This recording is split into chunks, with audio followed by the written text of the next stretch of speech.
If you were given superpowers today, what would you do? Would you go about your normal life discreetly using your powers to your advantage? Or perhaps you'd be more boisterous and would publicly use your powers to gain wealth and notoriety. While I think it's common today for media to portray superpowered individuals as corrupt beings who selfishly use their powers, I would like to believe that most of us would use our powers for good.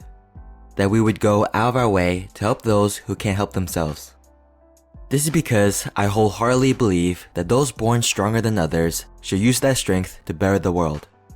That there's a burden that comes with strength.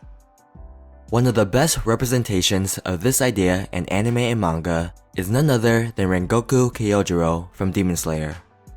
In this video, I'm going to discuss how Rengoku valiantly lived his life, how his every action embodied this principle, and why we should all aspire to be like him.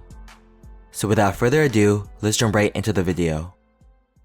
Let's start with the moment that defined how Rengoku would heroically live his life.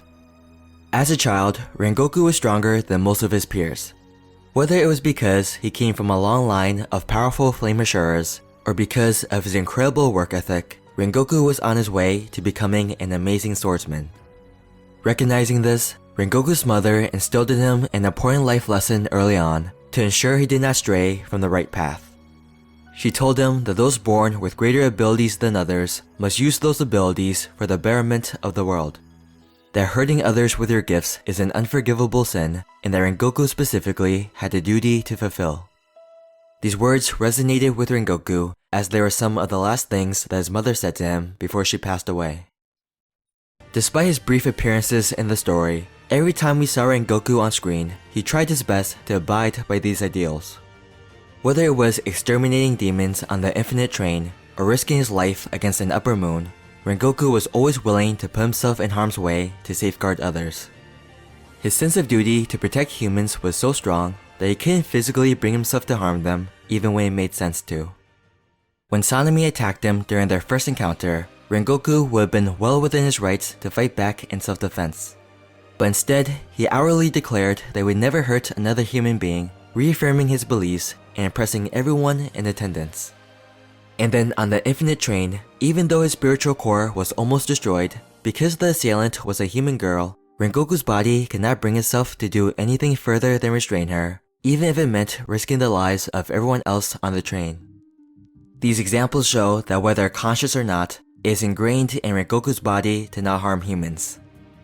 Unlike the many demon slayers driven by vengeance, Rengoku joined the corps solely out of a noble sense to protect. Rengoku's burden of being strong extended far beyond the battlefield. He knew it was part of his duty to be a guiding force and to inspire others to harness their inner strength.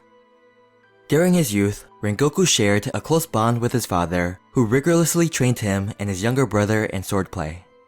However, after his mother's death, Rengoku's father fell into despair and became bitter about anything related to the Demon Slayer corpse. This caused him to grow cold towards his two sons, who were aspiring swordsmen, and led him to constantly berate them and trying to crush their dreams. As a child who had just lost his mother, no one would have blamed Rengoku had he let his father's words crush him. But rather than succumbing to the negativity, Rengoku shouldered the burden of taking care of his younger brother, determined to raise him into a proud and honorable man. He did so because he knew it was his responsibility as the strong eldest son to take care of his family when his father could not. This obligation to mentor others extended beyond his family, as we saw him also guide the future generation of demon slayers. When he first met Mitsuri, she was a timid girl who felt like she didn't belong in the corps.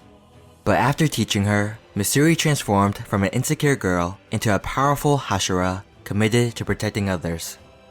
And then on the Infinite Train, Rengoku eagerly seized the opportunity to guide the three young demon slayers in Tanjiro, Inosuke, and Zenitsu. Even in his dying breath, rather than laying up and passing away quietly, he knew he still had a responsibility to leave the trio inspired.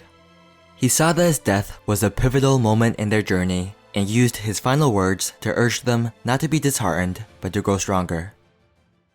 In fiction, the burden of strength can either define or mentally break a character. Take Peter Parker, for instance. He constantly uses the iconic quote, "With great power comes great responsibility," to guide him through his toughest moments in life. Despite the chaos of being a quote-unquote normal person thrown into a world of superheroes and supervillains, Peter lets his Uncle Ben's words act as a guiding force. This helps him navigate his crazy world while also protecting others. On the other hand, we have someone like Geto Suguru from Jujutsu Kaisen who ultimately grew a disdain for this responsibility. In his youth, Geto would constantly tell his best friend, Gojo Satoru, that because they were strong, it was their duty to protect the weak. That Jujutsu sorcerers existed to serve non-sorcerers. However, after experiencing some traumatic events, Geto grew disillusioned with the weak people he had been protecting, realizing their darker sides. This led him to disdain the burden of strength he once embraced. Rengoku, however, never saw his duty as a curse, but as an honor. He understood the beauty of being weak and how people struggling every day to survive despite their fragility is what makes them so special. This understanding gave him a unique perspective on his role as a protector. When given the opportunity to abandon his burden and become a demon caring only about strength, Rengoku didn't hesitate for a second to reject it. He remained steadfast in his ideals, seeing his duty not as a burden but as a privilege to protect and inspire others. Rengoku stands as a shining example of what it means to bear the burden of strength, and his commitment to protecting the weak is something that makes his character worth aspiring towards. We don't have to do something as extravagant as defeating demons or even risking our lives, but doing something as simple as offering a helping hand to someone in need embodies the spirit of Rengoku. Thank you for watching, and don't forget to like, comment, and subscribe for more deep dives into the world of anime and manga. Until next time, peace.